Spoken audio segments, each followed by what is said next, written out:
मेरा ये मानना है कि नए लोगों को, नौजवानों को, नए चेहरों को मौका दिया जाना अति आवश्यक है। ज़रूरी नहीं है कि मुझे ही टिकट मैंने तो माँगा था टिकट, मुझे देते या किसी और को देते। विधानसभा चुनाव में कांग्रेस को बड़ी शिकस्त मिली है और शिकस्त मिलने के बाद मुख्यमंत्री अशोक गहलोत के ओएसडी रहे लोकेश शर्मा जी ने एक अपनी पोस्ट करी और उस पोस्ट में हार के कुछ कारणों का जिक्र किया है। हमारे साथ बात करने के लिए मौजूद है लोकेश शर्मा जी। शर्मा साहब, क्या ऐसी परिस्थिति बनी कि आपको ये सच्चाई जो है एक पोस्ट के माध्यम से कहनी पड़ी? इस सच्चाई को तो मैं पहले मुख्यमंत्री जी को स्वयं व्यक्त कर चुका हूँ, तो इसलिए ऐसा नहीं है कि अब मैं कोई सच्चाई बता रहा हूँ। मैं एक ज़िम्मेदारी से बंधा हुआ व्यक्ति था। मैंने जो भी फीडबैक दिए मुख्यमंत्री जी को समय-समय पर दिए और उन्हें पहुँचाता रहा। कल तो मैंने उसे सार्वजनिक इसलिए किया ताकि सभी को ये पता चल सके कि किन-किन परिस्थितियों में क्या-क्या हुआ है, ताकि आगे आने वाले समय में इस सब को देखते हुए सुधार किया जा सके। अन्यथा ये ढर्रा वही का वही रहेगा। अगर कोई भी इसे गंभीरता से लेते हुए सुधारात्मक कदम उठाएगा तो निश्चित तौर पर आगे आने वाली चुनौतियों का मजबूती के साथ और डटकर सामना हम कर सकने में सक्षम होंगे। लेकिन अगर यही सब कुछ चलता रहा जो आज तक परिपाटी बनी हुई है कि चुनाव हार भी जाएँ तो क्या फ़र्क पड़ता है, इन सब चीज़ों से अब ऊपर निकलना होगा, आगे बढ़ना होगा। मेरा ये मानना है कि नए लोगों को, नौजवानों को, नए चेहरों को मौका दिया जाना अति आवश्यक है, जिनमें जोश हो, नया करने का जज़्बा हो। ये रिपोर्ट मैंने मुख्यमंत्री जी को भी दी थी, जब मैंने अपना एक पूरा कार्यक्रम चलाया, युवा संवाद कार्यक्रम, और 6 महीने तक प्रदेश के हर जिले में लगभग 127 से ज़्यादा विधानसभा क्षेत्रों में मैं पहुंचा। हज़ारों युवाओं के साथ मैंने एक इंटरैक्शन प्रोग्राम किया, वहाँ के लोकल लोगों के साथ फीडबैक लिया और उस फीडबैक को मुख्यमंत्री जी तक पहुँचाया। मैंने कहा कि आम जनता, जो स्थानीय विधायक हैं, उनको वापस अपना जनप्रतिनिधि नहीं चुनना चाहती। बहुत सारी ऐसी सीट्स हैं जहाँ पे उस विधायक के प्रति आक्रोश है, एंटी इनकम्बेंसी है, जिसे लास्ट तक नकारा गया कि एंटी इनकम्बेंसी नहीं है, वो एंटी इनकम्बेंसी थी। तो लगभग 30 से 40 अगर टिकट काटे जाते या बदलाव किया जाता, तो परिणाम आज हमारे पक्ष में होते। तो मैंने वही फीडबैक उन्हें दिया था। तो जो स्थितियाँ बनी, क्या-क्या किस तरीके से घटित हुआ, उस सब को अपनी भावनाओं के रूप में मैंने वहाँ व्यक्त कर दिया। सर, जो आपकी रिपोर्ट को कंसिडर नहीं किया गया और उसका नतीजा ये रहा कि आप पार्टी हार गई, लेकिन अंदर खाने जो चीज़ें थी आपकी रिपोर्ट पर कोई विचार भी किया गया या फिर आपने पार्टी फॉर्म पर भी ये चीज़ रखी या फिर सीधे आपने पोस्ट करके ही बताया? नहीं, मैंने जो जानकारी दी है, देखो मैं सीधे तौर पर मेरे जो बॉस हैं, मैं तो उन्हीं को बताऊँगा। पार्टी तक पहुँचाने का, नहीं पहुँचाने का, क्योंकि तब तक मैं पार्टी के साथ सीधे तौर पर जुड़कर काम नहीं कर रहा था ना, मैं मुख्यमंत्री जी के ओएसडी के रूप में काम कर रहा था। तो जो भी फीडबैक्स हम तक पहुँचते हैं या जिनको हम खुद व्यक्तिगत रूप से कलेक्ट करते हैं, वो मुख्यमंत्री जी को ही देने का हमारा काम है और वहीं तक हम पहुँचाने का प्रयास करते हैं और वही मैंने किया। तो अगर उन्हें सुना जाता, देखो उदाहरण के तौर पर आपको बताऊँ कि 6 महीने पहले मैंने कह दिया था कि बीकानेर पश्चिम से बीडी कल्ला जी इतने मतों से 20,000 से ज़्यादा मतों से चुनाव हारेंगे। परिणाम आपके सामने है, देख लीजिए।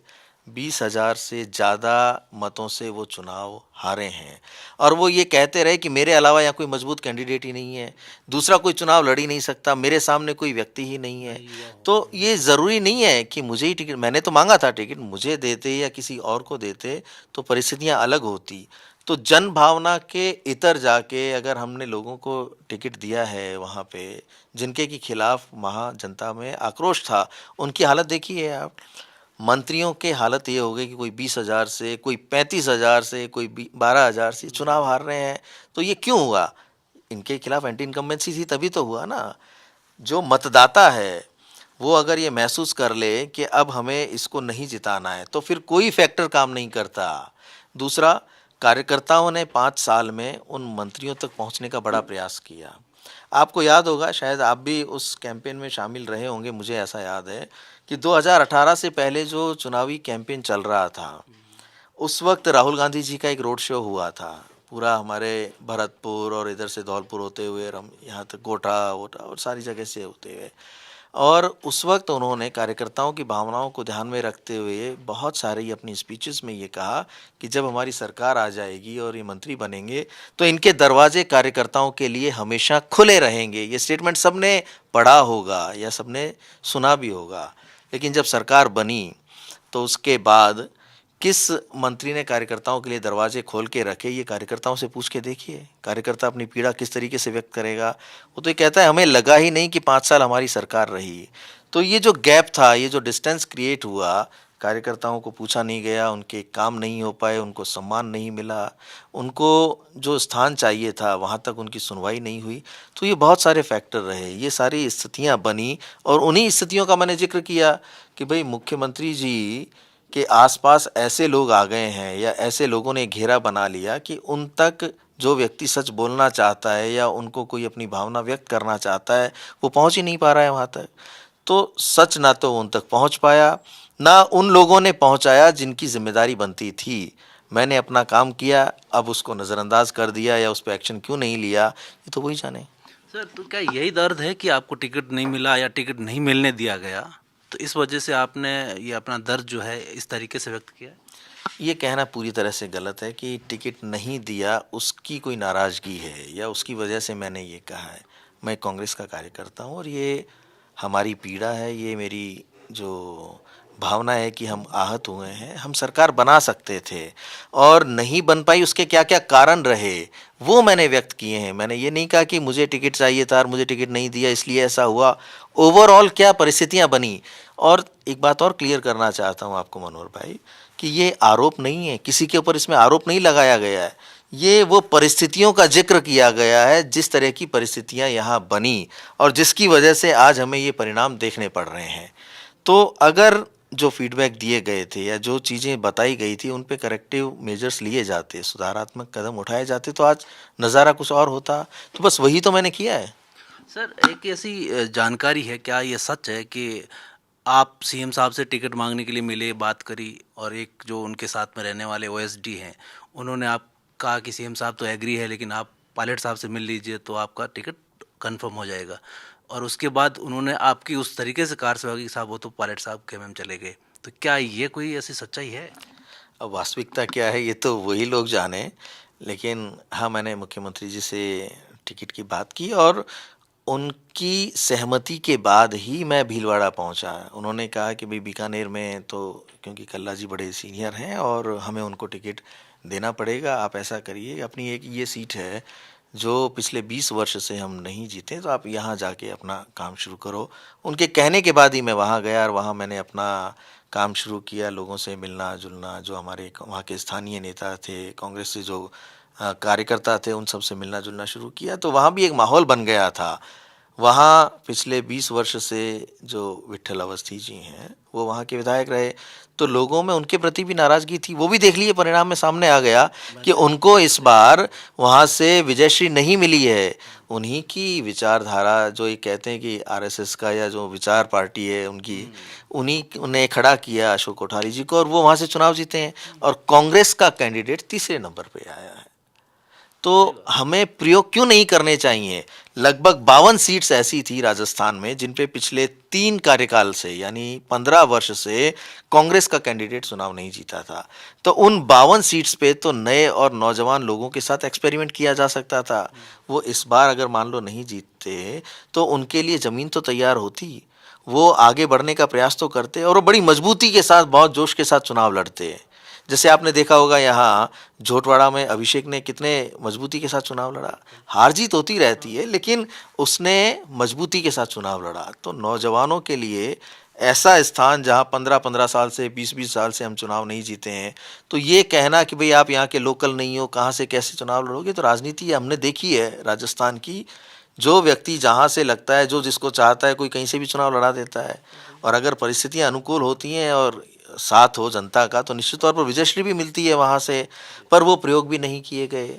तो मेरा ये मानना है कि ऐसा किया जाना उचित रहता और उसी भावना को मैंने, उसी पीड़ा को व्यक्त किया है जो एक कांग्रेसी होने के नाते हार के बाद मुझे हुई है कि अगर हम इन सब चीज़ों पे ध्यान देते तो परिणाम दूसरे होते। मैं आज आपसे अगर बात कर रहा होता, शायद हमारी सरकार बनी हुई होती तो बड़ी खुशी के साथ मैं आपसे बात कर रहा होता। आज मेरी पीड़ा है ये।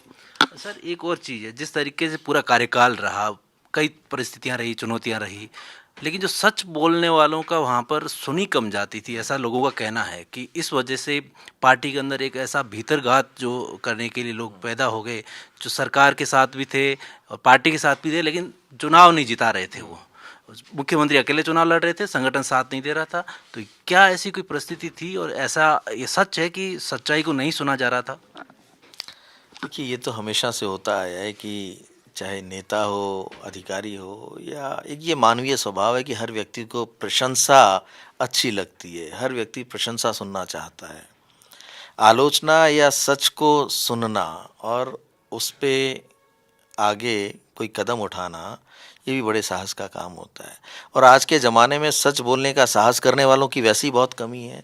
तो मेरा ये मानना है कि जो सच बोलने का साहस रखते हों, जो आलोचना करने का, आपके मुँह पे आलोचना करने का साहस रखते हों, मैं तो मुख्यमंत्री जी को कह के आया, मैं आज बता रहा हूँ कि हम चुनाव नहीं जीतेंगे अगर ये स्थितियाँ रही तो। अगर कोई व्यक्ति इतना साहस रखता है तो उसे तो एप्रिशिएट किया जाना चाहिए ना, कि भाई हाँ, एक कोई तो है जो इतने सारे कुनबे में दिन भर सिर्फ ये नहीं कहता कि हम 156 से तो स्टार्ट होंगे, आप अपना मिशन बना लीजिए 156। तो आप भ्रम में किसको रख रहे हो? लीडरशिप को भ्रम में रखोगे तो नुकसान किसका होगा? प्रदेश का, जनता का होगा, पार्टी का होगा और लीडरशिप का होगा। हम तो सिर्फ चापलूसी करके, प्रशंसा करके अपना काम तो निकाल लेंगे, लेकिन उस व्यक्ति का नुकसान कर बैठेंगे जिसके साथ जुड़े हुए हैं या जिसके लिए काम कर रहे हैं।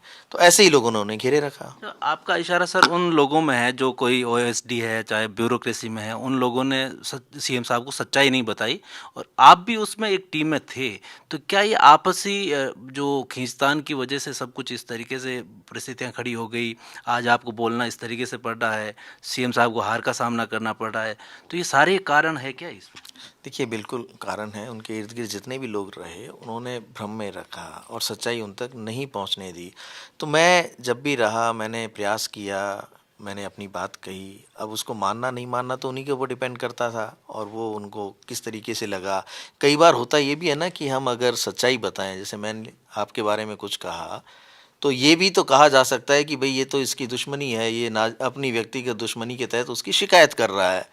ये राजनीति में इस तरीके के परसेप्शंस बनाए जाते हैं और ये समझा भी जाता है कि यार ये उससे नाराज़ होगा, उसका कोई ट्रांसफ़र नहीं किया होगा, उसकी कोई बात नहीं की होगी, उसका कोई कहा नहीं माना होगा, तो इसलिए हो सकता है उसकी ये बुराई कर रहा हो, जबकि ऐसा नहीं था। मैंने इस प्रदेश में पिछले 5 वर्ष में कोई भी काम किसी ना तो राजनेता से करवाया, ना किसी ब्यूरोक्रेट से करवाया। तो इसलिए जो बातें हमने कही, उस पे ध्यान दिया जाता, गौर किया जाता तो मुझे लगता है कि हम आज इतने आहत होके इस पीड़ा में बात नहीं कर रहे होते। सर एक सवाल आपसे वो भी पूछना ज़रूरी हो जाता है कि आप पंजाब चुनाव के बाद एक ट्वीट करते हैं आप, उससे कह रहे हैं कि सीएम साहब को काफ़ी सफाई देनी पड़ी और काफ़ी नुकसान हुआ।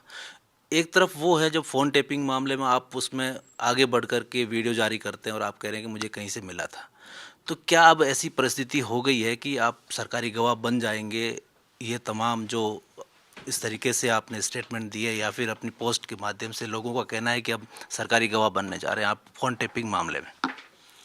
देखिए, लोग तो कुछ भी कह सकते हैं, कुछ भी सोच सकते हैं। मैं जो पहले दिन जो बात कही थी, आज भी उसी पे अड़ी हूँ और उसी पे हमेशा रहूँगा कि जो कुछ भी मुझे मिला था सोशल मीडिया के माध्यम से, वो मैंने प्रदेश की भलाई के लिए आम जनता तक के माध्यम से चुनी हुई सरकार को गिराने की साजिश रची जा रही है। और ये जो वार्तालाप है, इसमें कौन लोग हैं मुझे नहीं पता, लेकिन इस तरीके की साजिश रची जा रही है जिसका पर्दाफाश होना आवश्यक है। और उसी के बाद आप देखिए सारे तमाम जो एक्शन लिए जाने थे, केस दर्ज हुए एसीबी में भी, एसओजी में भी, वो सब घटनाक्रम सभी को पता है। तो इसलिए कोई ये कहे कि कोई गवाह बन रहे हैं, कुछ और कर रहे हैं, तो वो सब कपोल कल्पित बातें हैं, मैं उन पे नहीं जाना चाहता हूँ। सर एक जिस तरीके से सत्ता में होते हैं तब एक पावर होता है, आप ओएसडी भी थे। अब जिस तरीके से सत्ता नहीं है और जो इस तरीके का आप स्टेटमेंट दे कर के आप क्या कुछ उस केस में ढिलाई की उम्मीद कर सकते हैं?